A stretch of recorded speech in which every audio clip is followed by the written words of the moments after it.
Thanks for joining our Oracle Integration webcast. I'm Jürgen Kress, part of the Oracle Product Management team.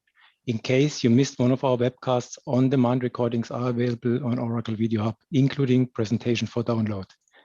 In today's presentation, Jose Rodriguez from Link Consulting and our product management team will present an Oracle integration update and discuss customer success factors. Sandhya, welcome to the call. Thanks, Jürgen.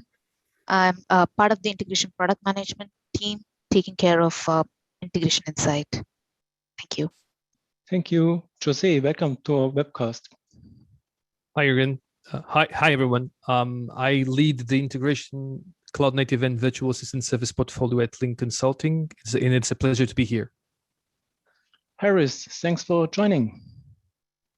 Hi, Jürgen. Thanks a lot. I'm part of the business development group, and lovely to talk to everyone today. Good morning, Arvind. Thanks a lot, Jürgen. Good morning, good afternoon, everybody. I'm part of the product management team for integration and process. And hello to Franconia. Neil, thanks for joining. Yeah, Grüß Gott miteinander. Hello, my name is Neil Kumusky. I'm the product manager for Oracle integration in EMEA. And good morning, Srini. Thanks for joining the call. Thank you, Jürgen. Hello, everybody. I lead the outbound product management team for Oracle Integration Cloud and the Digital Assistant, and glad to be a part of this session here today. As we are talking about product roadmap and features, please pay attention to our safe harbor statement. For today's agenda, we will start with the latest announcement, and Neil will highlight the Oracle Integration May release.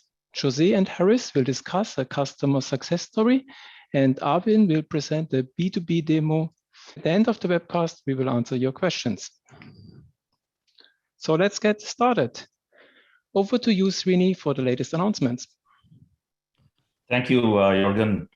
And thank you very much for taking the time to hear our product roadmap and kind of continue to provide feedback for us. And thanks to all of you. For the fourth year in a row, we are once again named the leader in the September 2020 Gartner Magic Quadrant for the Enterprise Integration Platform as a Service report. And we fully anticipate when the next one comes out for 2021, we will continue to be the leader in this space. Thanks once again to all of you. Jürgen, if you can please go on to the next slide. And it really helps us. Jürgen, next slide, please. So it really helps us if you can take a couple of minutes of your time to go onto the Gartner Peer Insights and provide your candid review in terms of what's working for you and what's not working.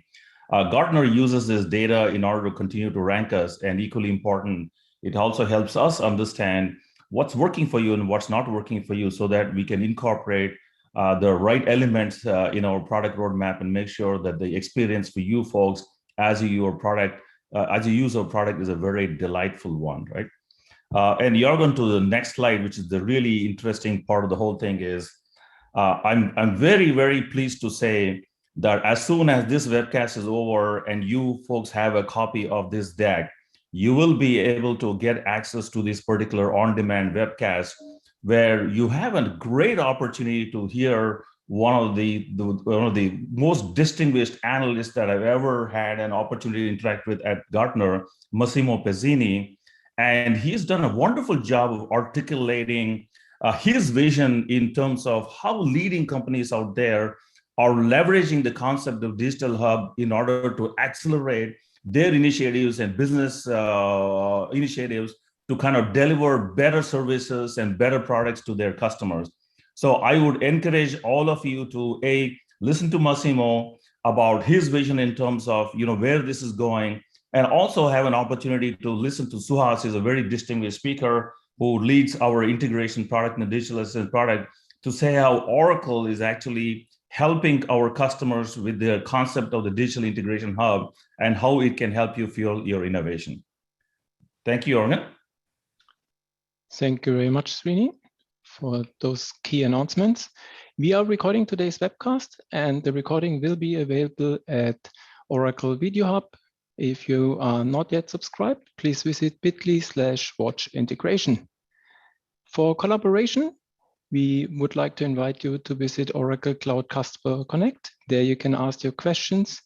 You can also share some innovations and you can earn badges. If you're looking for experts who can support your project, system integrators like Link Consulting, you can find our partners at partner-finder.oracle.com. And you can also look up the Cloud Marketplace, where you find like pre-built adapters. Please make use of our documentation and training material. The team is providing an awesome job to give you the latest updates on Oracle integration at tinyurl.com/OIC documentation.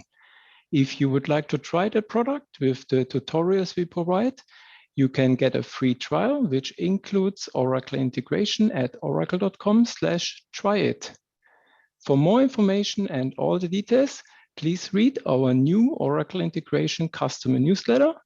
The product management team provides you with a quarterly update, and you can subscribe at bit.ly/OIC newsletter. With that short introduction, I would like to hand over to Neil and Sandhya. Excellent, excellent. So welcome everybody. It's a lovely day here in Bavaria. We had terrible rain the last couple of days, but today the sun is shining, so it's very, very pleasant, and I hope it's the same wherever you are. So without further ado, let's get into the May 21 new features screen.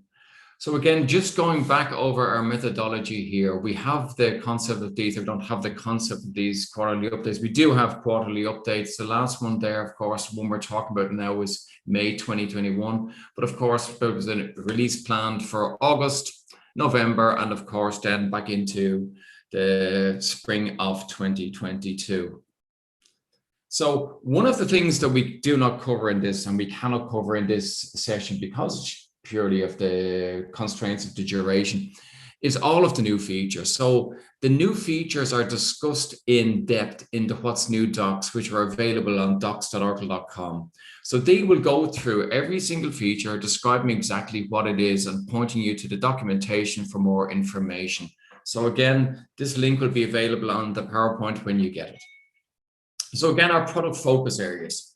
So, but the last webcast we had these same product focus areas: developer productivity, where we're looking at making the tool even easier, or the toolkit even easier to use for developers. Pre-built connectivity. Here we're looking at what we're doing in respect of adapters, pre-built integrations, recipes, accelerators, etc.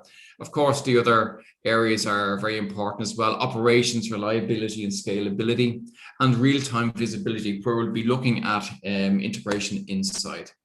So when we look at the release that we have now coming from a developer productivity perspective, one of the first things we have here is the configurator enhancement. So we've enhanced the experience within the package configurator, and this will allow you as developers to replace, for example, replace a connection if it's used by one or more inactive integrations. So it's configuring stuff at package level. The next one there, move integration test UI from Swagger to Open API. So what's the value add of that? Well, the new enhancements will provide a broader support for attachments with full support for multi-part form data content type. So it'll allow you as developers to test the integrations, those which require multi-file as attachment within OIC itself. The third bullet here, header mapping support for local invoke and REST. So just imagine you're invoking an OIC REST-based integration from another OIC integration using local invoke. Now you as developers will be able to map the HTTP and custom headers of that target. Now automatically stop the schedule of an integration while deactivating it. So this is just saving you a couple of extra clicks or steps here. So when you deactivate an integration, we will automatically stop the schedule associated with that integration. So again, it's just saving you time and effort there on that. Now let's look at pre-built connectivity. So we have a couple of new adapters there for Jira, for Azure SQL. And what's interesting here, we have one for Amazon Marketplace as well. So this may be interest for you customers with e-commerce sites where you have to process orders that are taken in Amazon, for example, in your ERP. You see, after I think we have in brackets limited availability. So here's where we as product management will be very interested in you customers who will be interested in trying this out.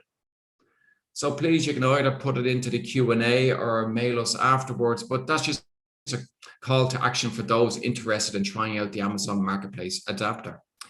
So we don't just release new adapters, we also add new features to existing adapters. For example, the Kafka adapter now has support for the Avro format. Many customers have been asking for that. Shopify has now multi-domain support.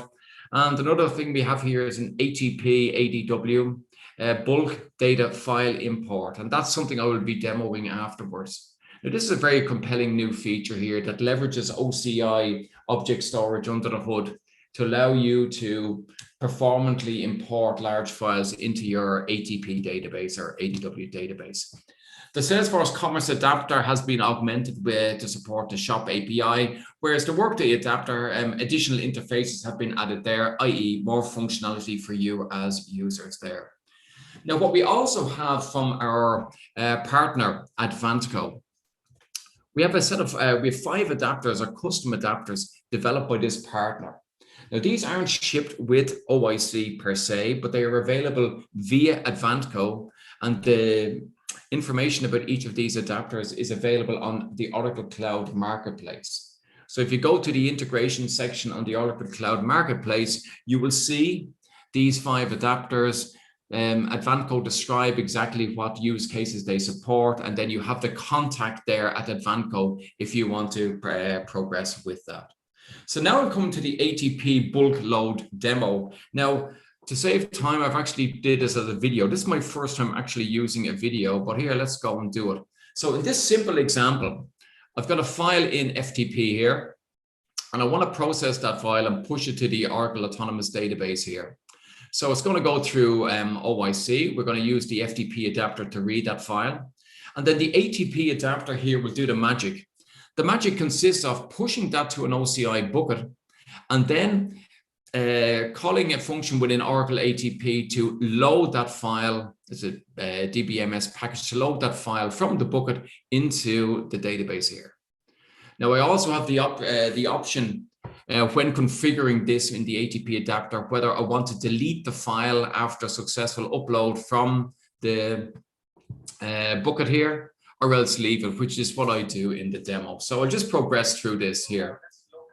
So I've just turned on the volume here. One thing to notice here is you can see here the object storage definitions are fields that are now in the ATP adapter configuration here. So these are what I've been using under the hood. Now just look at the very, very simple integration here. I'm going to read that file from the FTP, and I'm just going to push that file through this ATP adapter invoke here to the database. So let's continue a bit further here.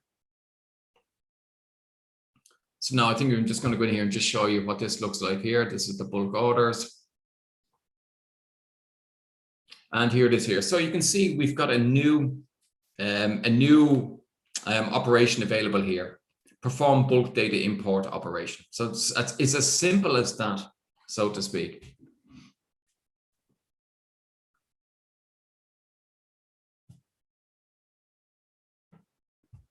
And of course, within that, you can see that we're specifying which bucket in, like, okay, you have to set up this bucket in object storage beforehand, but you select that bucket from the list, and then you select the target table. In this case, it's going to be my orders table here.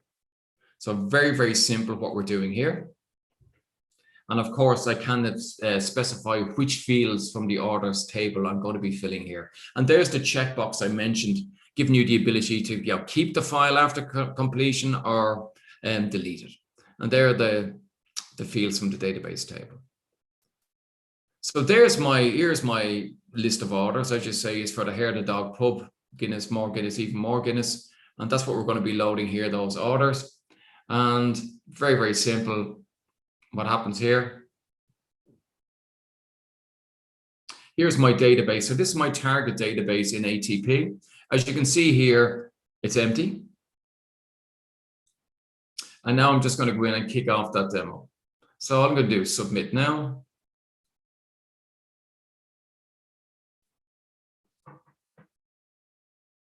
Check on the flow here.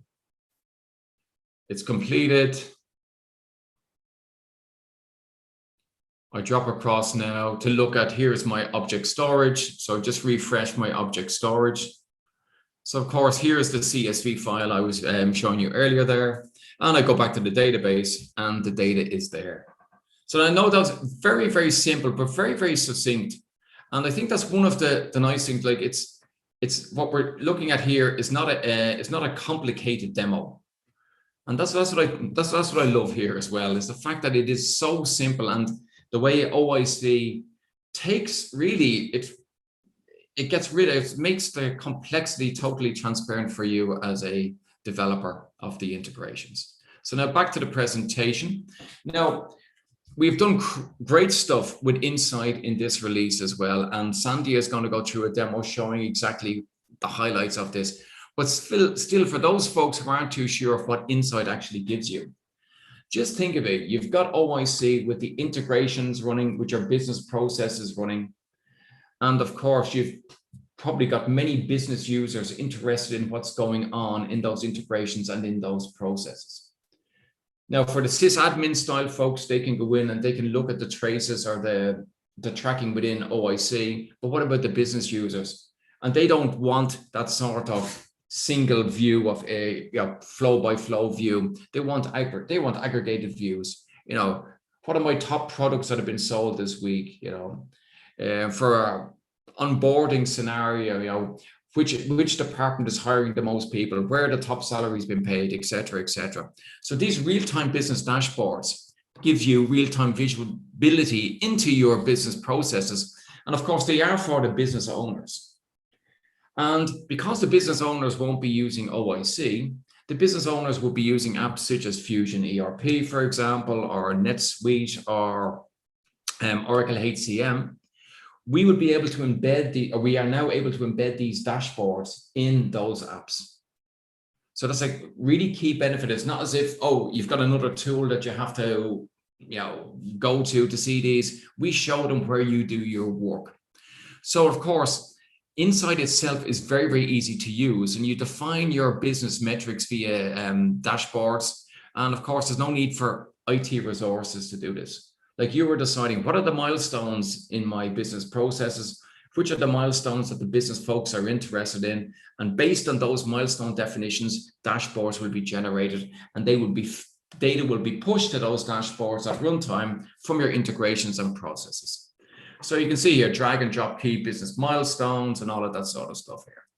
And of course, what's the benefit of this? It's not kind of like, we have a saying in Ireland, you know, closing the gate after the horse has bolted. You know, what's the use in doing that? The idea here is preventing business failures and delayed tasks with early warnings and actionable insights. So we're not just giving you the dashboards, we're also giving you alerts. For example, an alert when one of your top customers has put in an order, or if there's some dichotomy there, an order's value is too high or whatever. Or if the status of the inventory goes under 10%, I want an alert generated for that. But with that, I'm going to pass on to Sandhya, who's going to show exactly what we have in this respect. So Sandhya, are you ready to show? Thanks, Neil, for that quick introduction about Insight. Like Neil already mentioned, we have a number of really interesting features with Integration Insight. And one of the key features that we have introduced as part of May is the ability to map Insight with process flows. So in the previous releases, we focused on having a native integration of Insight with the integration flows, and May focused on a couple of features, one of them being alerts, and the other key feature was mapping Insight with process flows. Now, with this feature, what we can do is, if your business use cases span across both integration and process flows, you can have a consolidated view of your business process through Insight. That's what is the key benefit of bringing Insight with process. Now, to achieve this, what are the keys? What are the steps that we need to follow? First is to create an Insight model and activate it. this insight model has to align with your business process. Once the insight model is available, the next step is to link this insight model to a process application. Once the linking is done, then we drag and drop this linked insight activity at different points within the structured process flow. Wherever we want to take the business metrics and push it to insight, we drag and drop this component and collect that information and pass it on to insight. Once that is done, we are good to activate the process. And when we do some testing, like trial runs, we can see the insight dashboard collecting the metrics and providing an insight about what is actually happening with the process. So that's what we do with the process and insight mapping. Now I'll quickly take you guys to the part where I show you the demo. So let me go to the video here and play this. Okay, so what you're seeing here is our OIC homepage, and this is where we have already created an insight model. For the demo, I have created a travel request model. It is a very simple model and it's already activated. I'll show you the basic structure of the insight model here. I've created a couple of milestones. The first milestone is an initial milestone, which is travel request initiated. Then I have a travel request approved milestone, which is a standard milestone. Then I have travel request rejected, which is an error milestone. Then the travel request under review, which is another standard milestone. And finally, the travel request completed, which is the terminal milestone. So this is the milestone part. Then I define an identifier, which is travel request ID, followed by the indicators. Travel request ID will uniquely associate the transactions or help us identify the transactions. In indicators, we have approve reason, reject reason, and travel justification categorized as dimensions. And dimensions are generally used to group your transactions. The other part of it is travel tenure and travel request amount, which are measures and generally numeric values on which you would want to do some computation. So this is a very simple insight model that I've created. And I've also activated this insight model. Now, according to our steps, the next step would be to associate this with the process itself. So the other aspect here we have to note is we have activated this model, and this has to be activated to be possible for process to discover this. So now let us move into the process applications here. I've created a travel approval application. It is based on the quick start template that we already have. So I've chosen that, and what I've done here is I've linked the model that I showed earlier to this particular process application. And one of the important things to be noted is in this menu section here, you see an insight category. And this is where we link the process flow to the insight models. If you see here, I've already done the association. I'll show you quickly how can a new association be created. By clicking on the create button here, you can link to an already activated insight model. We have a list of insight models which are activated. And in this scenario, I've chosen the travel request model and clicked on link below. And this will help us create the association. So this does the part where we know that this process will use this insight model. So that linking is done. Now we move to the next step where we actually tell in the process flow where we want to push the metrics to insight. And to do that, what we'll have to do is drag and drop this activity within the insight section into the process flow itself. So like you see in the process flow already, I have a few points already dragged and dropped this component. Wherever I find the necessity to push the metrics to insight, I've already done that. Now, I will show you an example of how this can be done with the last milestone, which I have not yet mapped. So that I will drag and drop now into the structured process, and I will mark the complete milestone. So when I go here and show the click on the options, I want to call it the completed milestone. And then here, when I open the properties, I can choose the milestone that I want to mark as passed. When the transaction reaches this point, I choose travel request completed as the milestone. As I choose the milestone, the next thing that happens is the indicators associated with that milestone shows up in the data association, and I can push the data to that particular milestone along with the indicators associated with that milestone. In this case, it's only the instance ID. So I map the instance ID, I'm done. And then I apply my changes, I'm good to go. So the similar thing I've done for other milestones here, that is initial and other standard milestones. Now, once this is done, we need to test and test this particular flow. So here I am submitting a sample request. I'm just filling up the form with details. And then once we submit, we will see how Insight is able to track this particular transaction. So I'm giving a start and end date for my travel, and I fill in the other cost and justification details. And once that is done, I submit this particular request. When I submit, I also get an instance ID, which will help me in my tracking in the Insight console.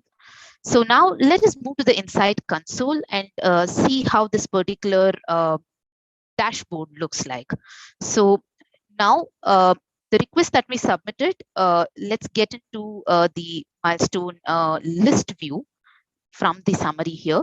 Yes, this is the one that we submitted right now. It is under review.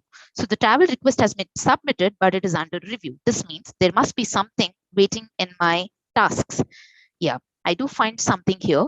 And then once I approve this, it goes further in my Insight transaction, and you will see that the request has got completed.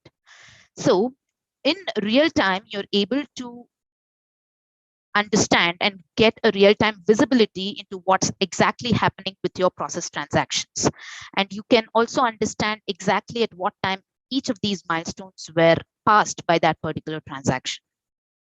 So this is the demo, which is focusing on the process and Insight mapping.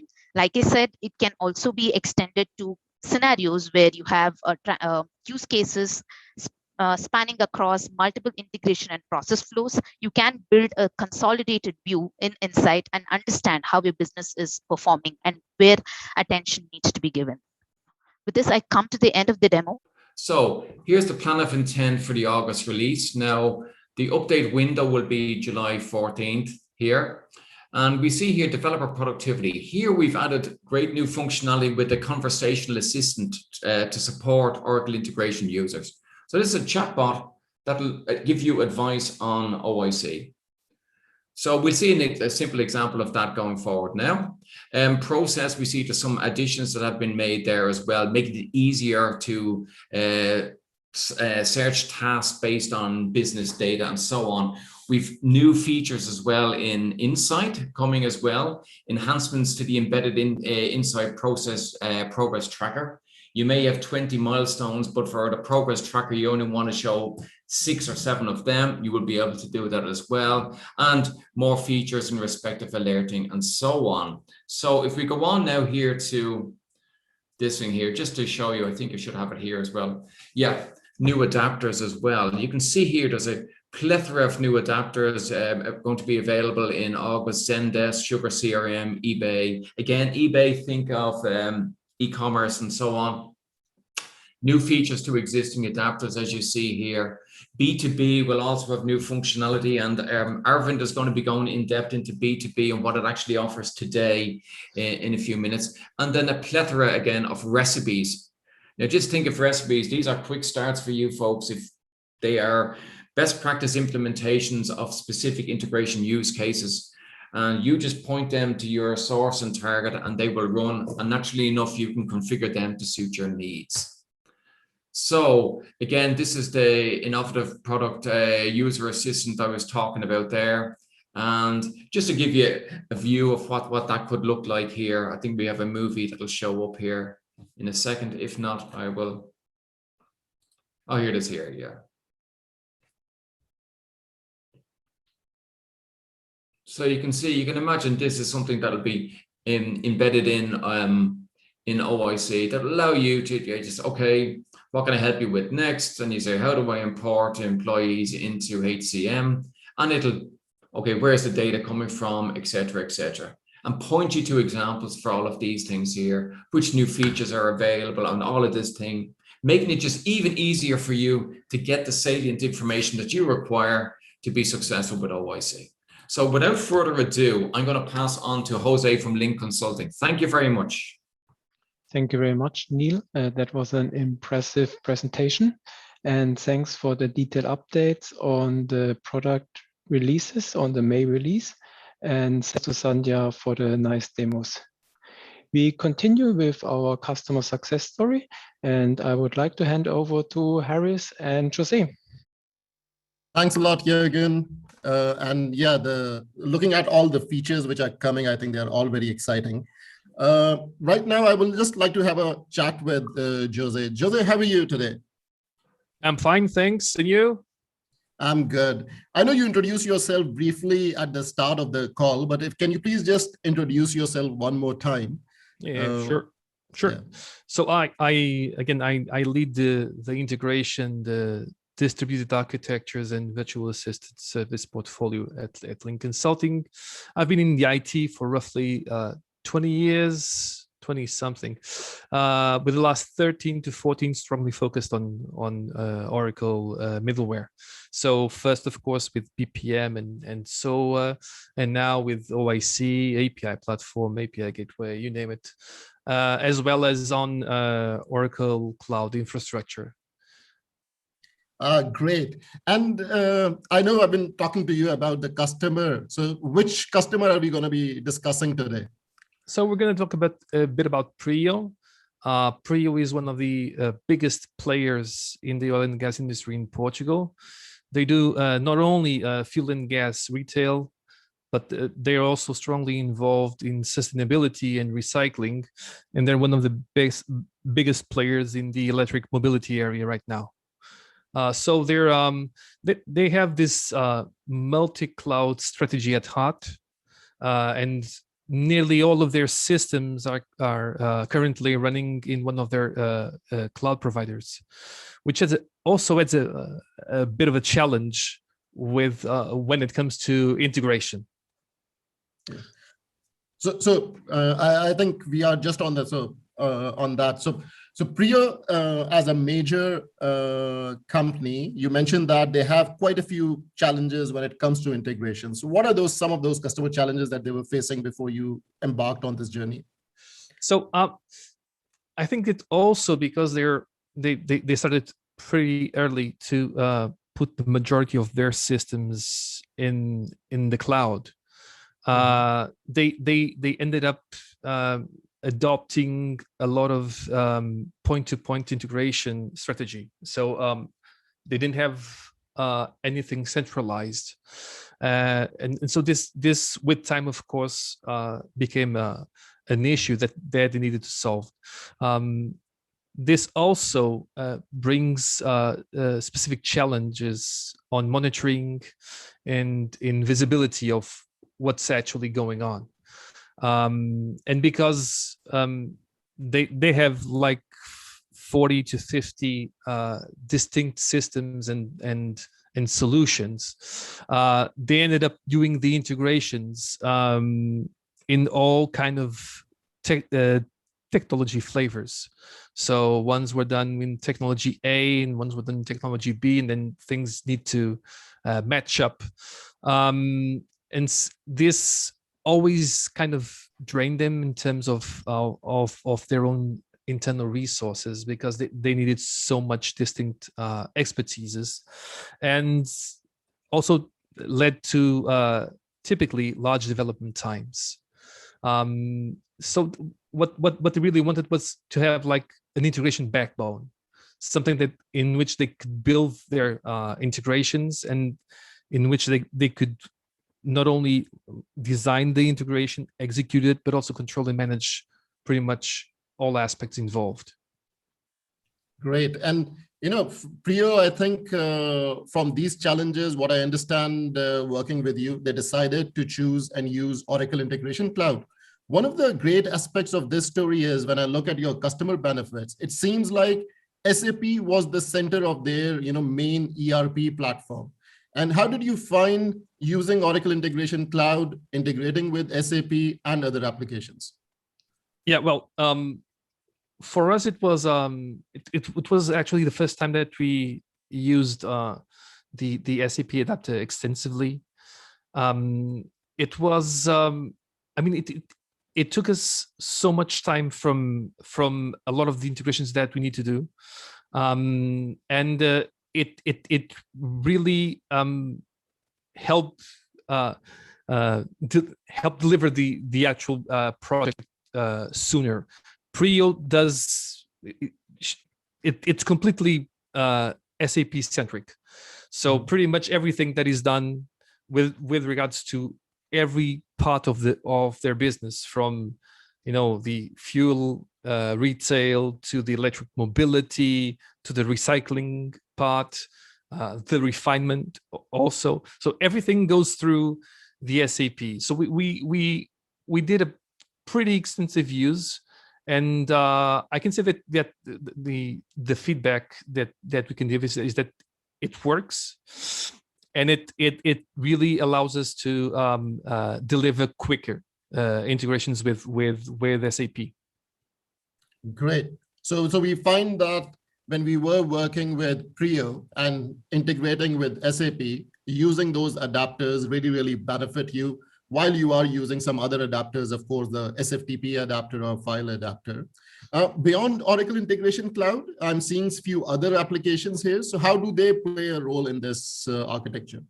So we, as we were like doing the integration platform for the entire organization from scratch, we leveraged not only OIC, but also the API platform. And one of the key features that we really enjoy about the API platform and its documentation partner, which is Apiary, is that now they have a complete catalog of their own services, the ones that they're using internally and the ones that they're actually exposing outside. So this helped us in terms of governance, in terms of documentation, in terms of actually promoting the use of Prio services through their own partners. So this was really important. And of course, also, it was a big opportunity for us to leverage some of the OCI services, such as functions, because in some cases we required specific authentication mechanisms that Prio implemented themselves. So we leverage that also, and I mean it's a very good and cohesive ecosystem as a whole. So. Perfect. And this is what we see our other customers as well, right? So when we are using Oracle Integration Cloud, being part of our Oracle Cloud infrastructure, the other services come in and play a key role. If there are any requirements, we have all those services available in OCI. So what's next for Prio? How does the expansion and acquisition looks like it for them from the early stages of the project? Yeah, so as these first projects went very well, OIC is now like the key foundation for pretty much every single data transfer between systems in Prio, and they're actually expanding their the business cases and the use cases that go inside OIC. So as I mentioned before, they're a really strong player in the electric mobility area here in Portugal, and all of the integration needed to support their electric mobility business also goes now through OIC, which was something that was added at the beginning of this year. And Prio itself was acquired by a very large Spanish group called DISA, Grupo DISA, which is also a very strong player, not only in Iberia, but also in South America. And now there's an additional challenge, which is, as with any acquisition, now you have like two IT landscapes that need to work together. And OIC is playing a key role in that, especially with regards to Prio. Okay. Thanks a lot for that. I'm just looking at time. Can you just quickly share the architecture just to give everyone an idea of what applications are being integrated here? Yeah. So as you can see, Prio is leveraging a lot of cloud providers, some of course well-known and international, some specialized in just running in Portugal. As you can see also, the their SAP is running on a cloud provider as well. We also leverage their electric mobility business, which runs inside OIC, and of course it uses OKE, Oracle functions, and we use a specialty event broker because of the specific requirements, which is called Solus. But everything goes through Oracle Integration Cloud, and we expose pretty much every single API through the Oracle API platform. Perfect. And when I look at these architecture diagrams and work with our customers, our product management team is doing such a wonderful job, because our service is so scalable and resilient. Because it is center of the business, and our customers, our businesses rely on this service. So Jose, I know our customers would love to reach out to you. So how can they connect with you, and how you can support them? I mean, you can connect us through our website. Probably my contact in LinkedIn will also be available, and you can reach out whenever you want.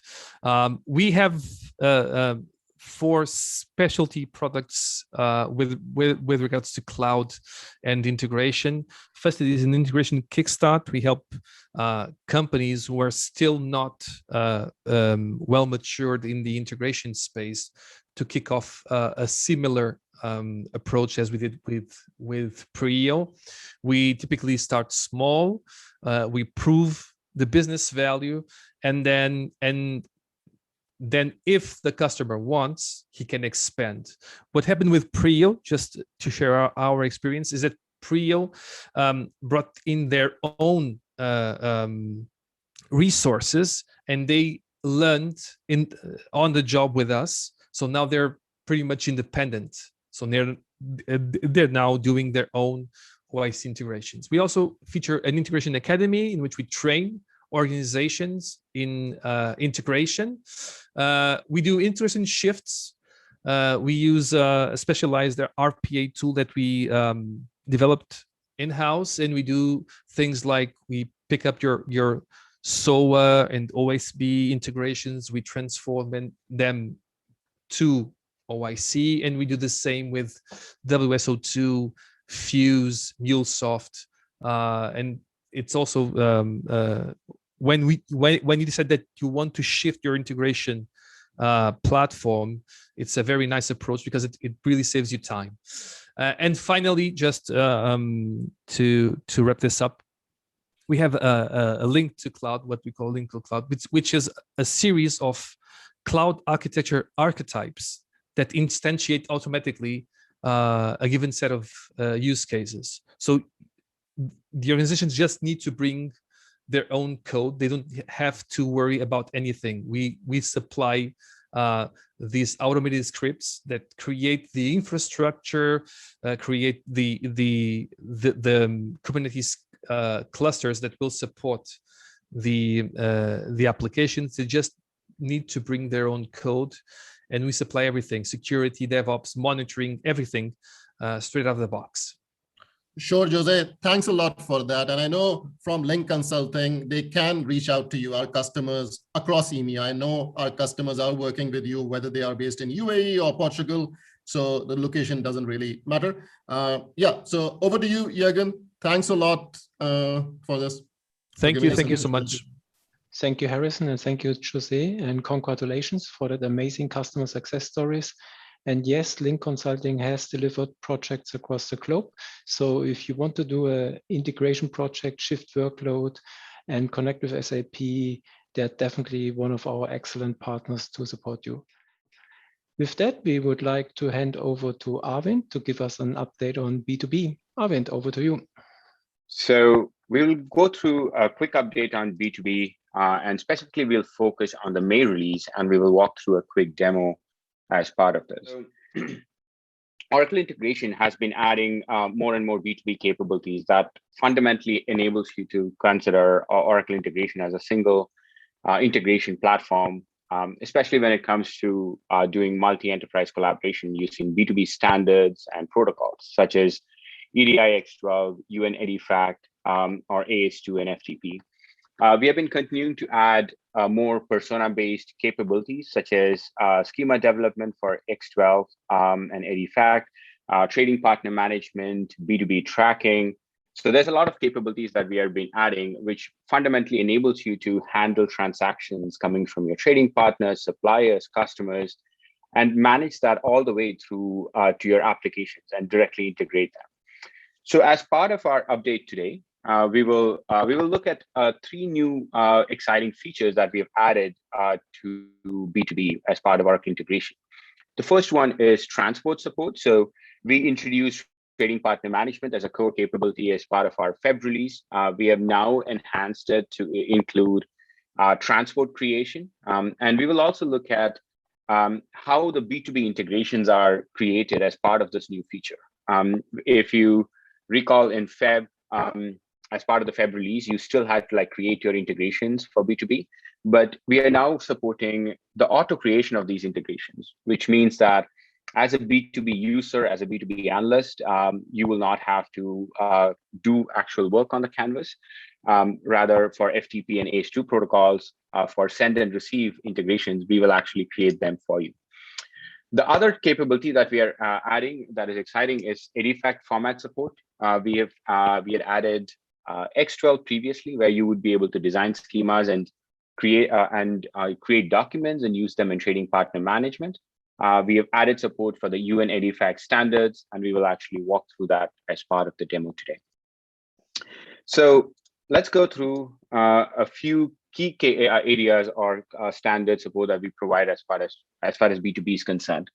Our primary objective has been to make the experience of onboarding your trading partners, creating your B2B integrations, and connecting them to your app integrations as easy as possible. This graphic depicts kind of some of the major steps required. We have consolidated and simplified it into 8 simple steps for X12 or EDIFACT-based standards when you're using AS2 and FTP, where you start by creating connections to either your trading partner through the protocol of your choice, and also your backend application. You have the ability to customize, create schemas as part of the product, create documents, use the backend integrations or create new backend application integrations, and then onboard your trading partner and start running production traffic through the system. So we will actually go through and see how simple it is for a B2B user to actually complete these tasks. Some of the prerequisites, the checklists that you will need to be aware of, and when this information is shared out, you will see links to documentation. We have updated design strategies that you can employ. We are also updated a number of key blogs and documents where you will be able to see some of the core aspects or core functionalities as well, such as the ability to create transports and maintaining them, how to best manage and create schemas and documents, and most importantly, how you would be able to create and manage your B2B transaction flows and connect them with your backend application systems. So we will look at these as part of the demo as well. Final slide here before we jump into our demo. The trading partner management at this point is quite complete, where we enable you to handle your setup for your company as part of your host profile. The trading partner UIs enable you to handle a number of things such as B2B identifiers, contact details, but most importantly, it enables you to handle and declaratively create your transports and agreements that you want to onboard. So we will primarily focus our demo on this area of the platform. And finally, with B2B tracking, you get specialized tracking to see how these transactions are going through the system. So let's move to the demo. Let me see if I can bring up the product here. So as part of a demo today, we will be looking at an outbound EDIFACT order that we will be creating for our trading partner, who will be the trading partner being Acme in this demo.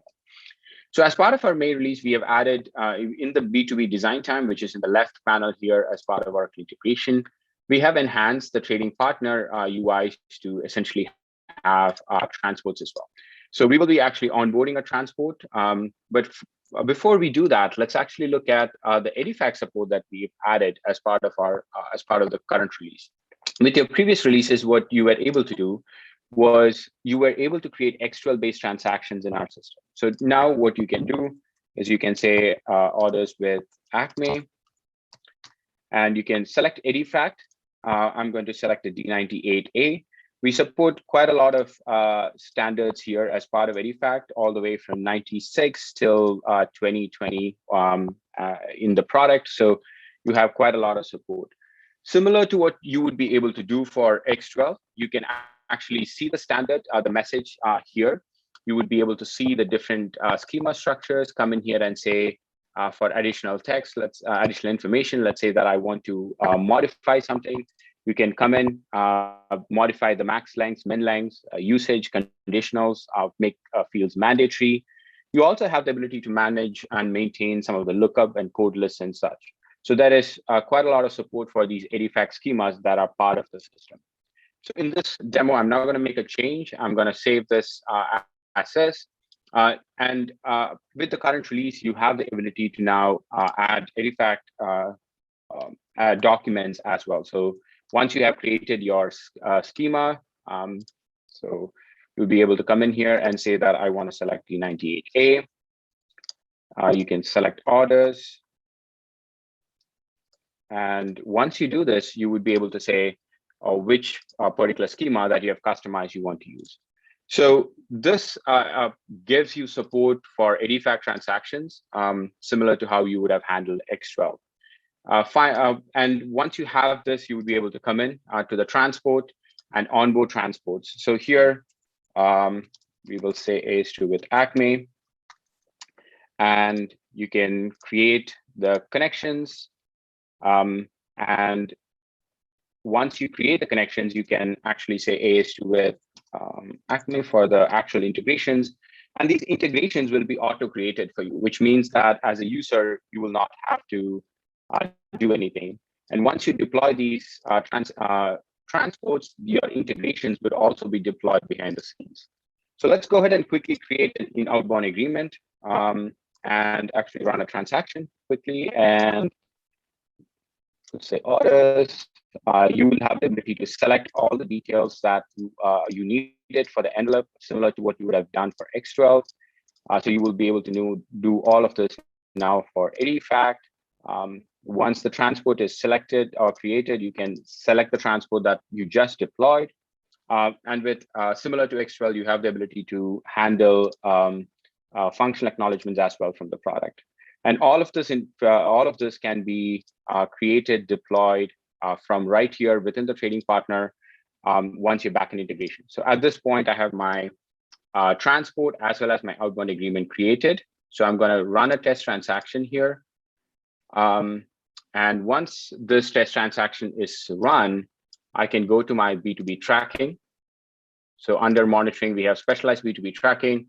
Now the tracking area supports EDIFACT transactions as well. So you can now see that the business message has been created. The AS2 transmission for this EDIFACT document has been completed. and you would be able to see all the details for EDIFACT similar to what you would have done for X12. So it's a very quick demo. It also it shows you how easy and simple we have made it for a non-technical B2B analyst or a user to be able to onboard trading partners once your backend integrations have been created. And with that, Ergen, I will hand it off back to you. Thank you very much for the update on B2B and the impressive demo. So to summarize the webcast, we have a lot of new functionality in the May release, and there's coming more in the next one.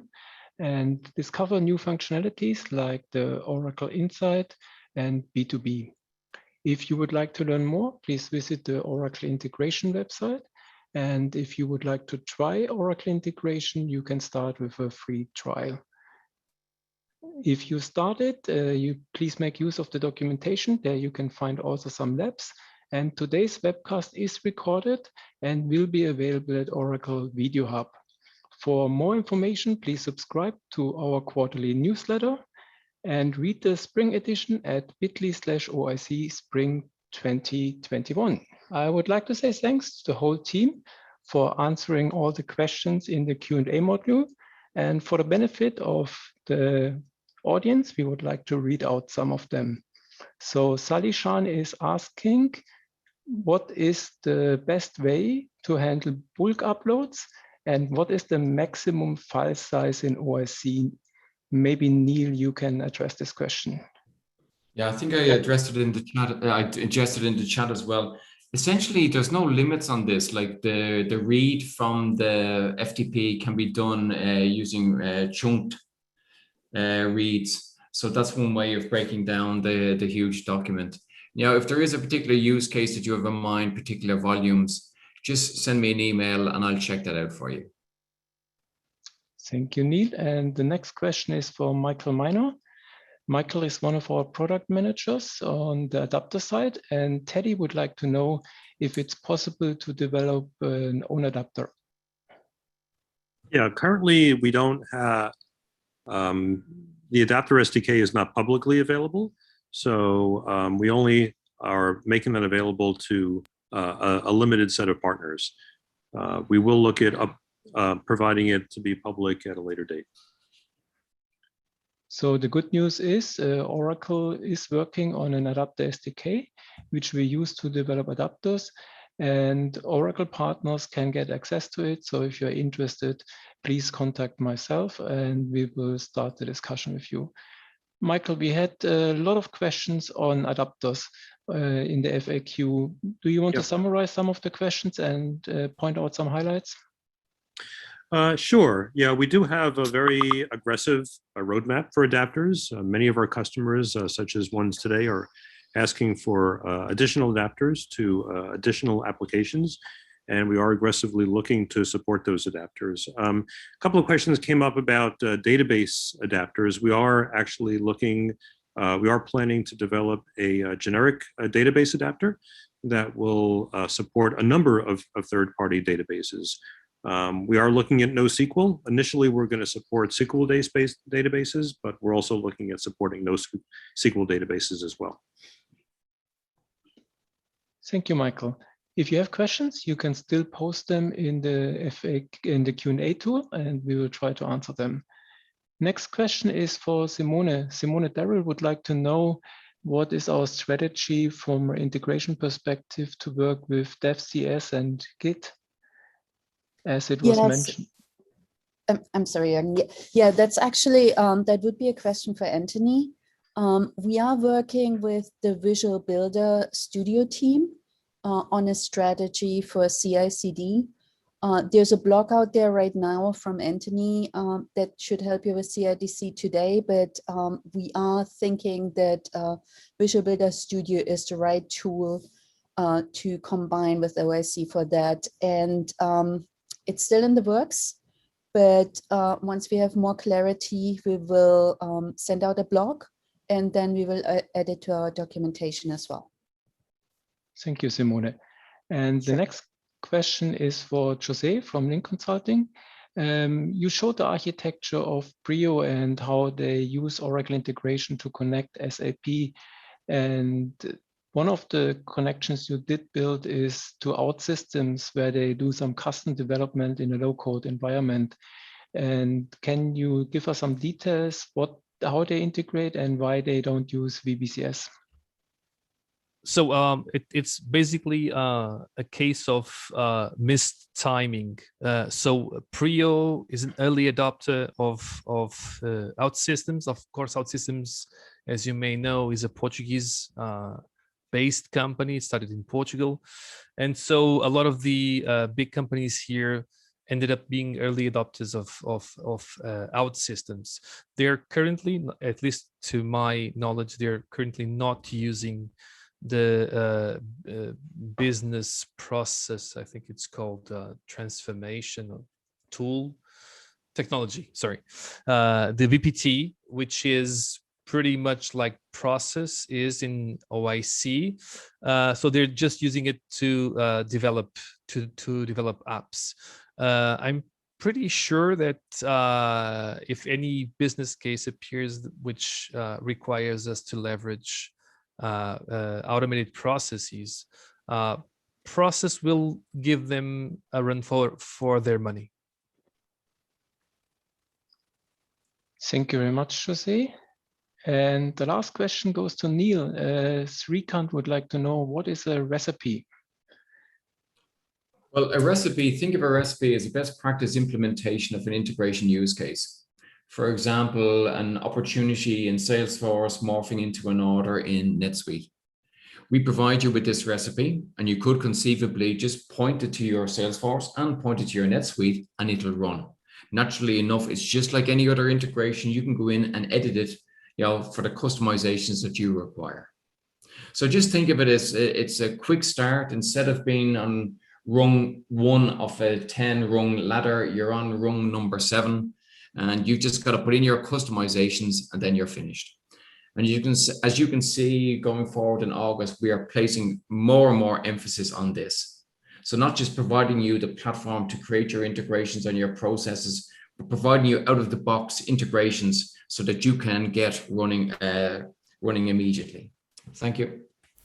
Thank you very much, Neil. Thank you to the Link Consulting and Oracle team for presenting in today's webcast. And thanks for everybody for attending our quarterly update. We are looking forward that you tune in also at our next webcast in September.